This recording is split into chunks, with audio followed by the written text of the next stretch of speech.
Hey everyone, and welcome to Learn English with Podcasts. I'm Adam. And I'm Sarah. Really glad you're here with us today. Episode 17, Pay. Before we dive in, just a quick note for those of you watching on YouTube. You can turn on the subtitles directly on the video. It gives you a real-time translation as you listen. Really useful if some words go by too fast. Great tip. Okay, so today's verb is pay. And I have to say, this one felt very personal when I was prepping for this episode. Oh yeah? Yeah, so, I've been dealing with some home repairs lately. Right, you mentioned that. The bathroom thing. The bathroom thing, yes. Total disaster. So we hired a contractor back in January, agreed on the price, signed everything, Okay. and then, halfway through the job, he just stopped showing up. What? Just stopped. No call, no message, nothing. That's awful. It was a nightmare, and we had already paid for the materials up front. All of them. Oh, no. So there we were. Half a bathroom, no contractor, and money already gone.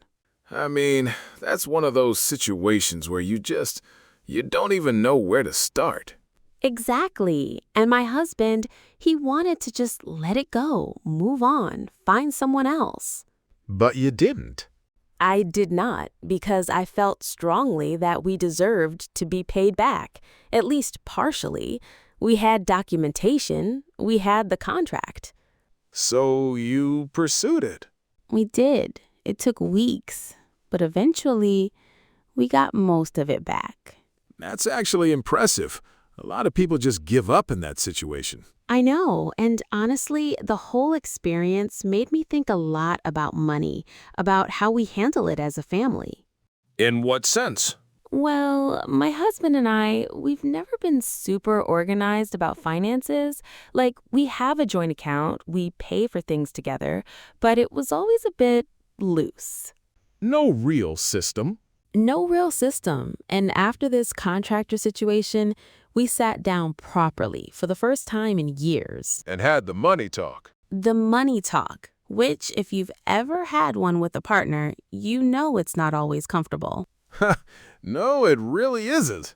But it was necessary. And one of the first things we looked at was, okay, what do we actually owe? What debts do we have? Which is always a fun exercise. So fun. We had a car loan, a small personal loan from a few years back, and my husband still had a credit card balance he'd been carrying for, I don't even want to say how long. We've all been there. And we decided, okay, this year we pay it all off. Everything. Clean slate. That's a real commitment. It is. And we made a plan, month by month. Which loan first, how much to set aside, how to make it work on our income. Did you adjust your budget at all?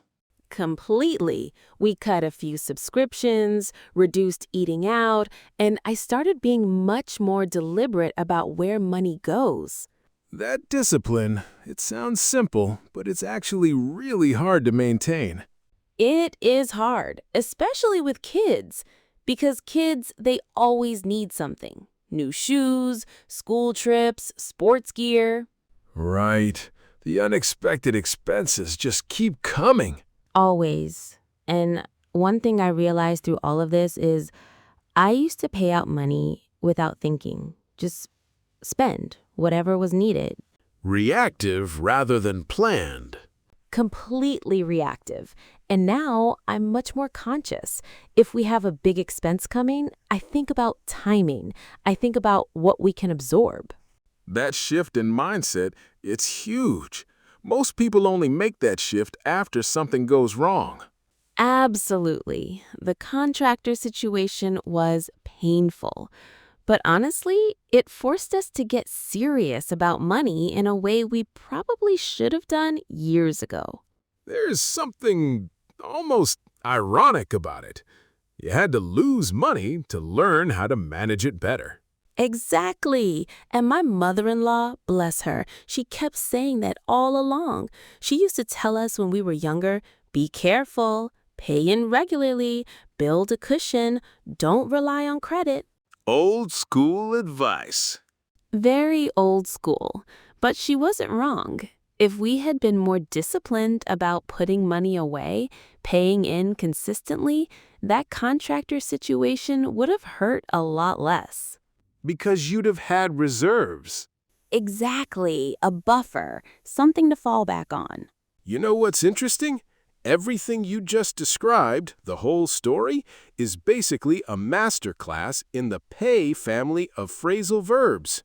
Huh, I hadn't thought about it that way, but yeah, you're right. You paid for materials up front. You fought to get paid back. You decided to pay off your debts. Your mother-in-law told you to pay in regularly. You used to pay out money without thinking. And I'm sure at some point, when it comes to the car loan, we'll have to pay up, in full, on a specific date. Which is exactly where we're going next. Because all of those expressions, they deserve a proper breakdown. Each one has its own logic, its own nuance. And once you understand the particle, the meaning clicks into place. It really does. So, we're going to go through every single one. Definition, examples, the particle logic. 6 phrasal verbs, all built around pay, all incredibly useful in real life. Whether you're managing a household budget, dealing with a contractor, or just trying to sound natural in English. These are the ones that come up again and again. So, let's get into it properly. Starting with the one that probably resonates with Sarah the most right now. I think I know which one you mean. Payback. Oh, yes, very much yes. All right, so payback. What does it mean exactly? At its core, to pay back means to return money to someone. You borrowed it, or it was taken, and now you're giving it back. It's the idea of restoring what was owed. Exactly. In my case, the contractor owed us money because he didn't complete the work. We paid for something we didn't receive. So you were entitled to be paid back. The company paid back the advance after the project was canceled. Simple. There was an advance. The project didn't happen. The money was returned. Another one is he paid back his colleague after borrowing money for the business trip. Very natural. This happens all the time in workplaces. Someone covers a cost and then gets reimbursed informally. Now, the particle back, this is key. What's the logic? Back always suggests a return to a previous state or a return to the original owner. You're reversing something. You took the money. Now you're giving it back to where it came from. Exactly. So pay back means return money, reimburse, restore what was owed. Next one, pay for. This one is very literal on the surface, but it carries more weight than people think. How so? Well, to pay for something means to give money in exchange for a product or service. That's the basic meaning. Like paying for your groceries. Right, but it also works in a broader professional sense. The client paid for all the additional revisions. That's a good one. There were extra requests. The client covered the cost. The training program was paid for by the company. Very common in a business context. The employer funds the training. The employee benefits. Now the particle for. What's the logic? FOR indicates purpose or destination. You're giving money for a specific reason in exchange for something. It anchors the payment to its cause. Exactly. So pay for equals give money in exchange for something, settle a cost, cover an expense. Third one, pay in. This one is slightly more specific, and I think people often don't know this one. It's less common in everyday speech. Right. To pay in means to deposit money into a bank account. You're putting money in, into a system, into savings. Your mother-in-law's advice. Exactly. She used to say, pay in every month, even the small amount. Build the habit. The finance team paid in the client's deposit this morning. Clear. The money went into the account. It was deposited. Another one says she paid in a portion of her salary every week to build her emergency fund. Very practical. Very real. The particle in. Into suggests movement into something, into the account, into the system. You're putting something inside. So pay in is deposit money, put funds into an account. Fourth one, pay off. This is a big one. Huge. Two meanings, and both are important. Let's start with the financial one. To pay off a debt means to finish paying it completely. You clear it. You settle it entirely. Nothing left owing. Exactly. They finally paid off their mortgage after 20 years. 20 years, and then it's done. That feeling must be incredible. It really must. And the second meaning? The figurative one. To pay off can also mean that something produces a positive result, an effort, an investment, a risk. It paid off. All the preparation paid off. The presentation went perfectly. Beautiful example. The work was done, and it produced a result.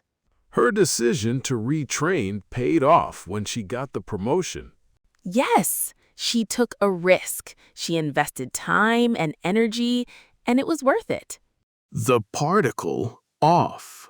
Off gives the idea of completion, of finishing something, or of a result that detaches from the effort. Something positive comes out. You've reached the end of something. So pay off means to clear a debt completely or produce a positive result after effort. Fifth one, payout. This one is about releasing funds, usually in large amounts or in specific formal contexts. Insurance companies pay out, lotteries pay out, employers pay out bonuses. Exactly. The insurance company paid out the full claim within 2 weeks. Fast, efficient. The money was released to the claimant. Another example. The company paid out year-end bonuses to all permanent staff. Very professional context. The funds were distributed formally. The particle out. Out means the money is leaving, going out of an account, out of an institution, into someone's hands. You're releasing it outward. So payout equals release funds, distribute money, make a formal payment of a significant amount. Sixth and final one, pay up. This one has a very specific flavor. It does. To pay up means to pay what you owe, in full, often under pressure, often when someone has been avoiding it. There's an element of insistence in pay up. Exactly. It implies the payment was overdue, or that someone had to be pushed. The landlord demanded the tenant pay up or face eviction. The rent was owed. The landlord was firm. After months of delays, the client finally paid up. It took time, but eventually the full amount was settled. The particle up. Up here suggests totality, completeness. You pay every last cent, all the way up to the full amount. Nothing left. No excuses. So pay up means pay what is owed in full, often reluctantly or under pressure. All right, let's do a quick recap before we wrap up. 6 phrasal verbs, all with pay. Pay back. Return money to someone. Reimburse. Pay for, give money in exchange for something. Cover a cost. Pay in. Deposit money into an account. Pay off, clear a debt entirely, or produce a positive result after effort. Pay out. Release or distribute funds, often formally or in large amounts. Pay up, pay everything owed in full, often under pressure. 6 verbs, 1 root, completely different meanings depending on the particle. And that's exactly why phrasal verbs are worth studying properly, not just memorizing a list, but understanding the logic behind each particle. Because once you see it, it sticks. It really does. Now, if you want to test yourself on everything we covered today, Head over to the blog article on aid-test-anglais.com. There's a full written breakdown of all 6 verbs, plus a quiz. 5 questions to check if you've really understood the differences. Because hearing something once is a good start, but testing yourself, that's where the real learning happens. The link is in the description. And if this episode was useful, share it with a colleague, a friend who's preparing for TOEIC or IELTS, someone who keeps mixing up these verbs. We're building this series one family at a time, 30 families in total, and we're more than halfway through. 17 down, 13 to go. Thanks for being with us today. Really, it means a lot. Take care, and we'll see you very soon. Bye, everyone.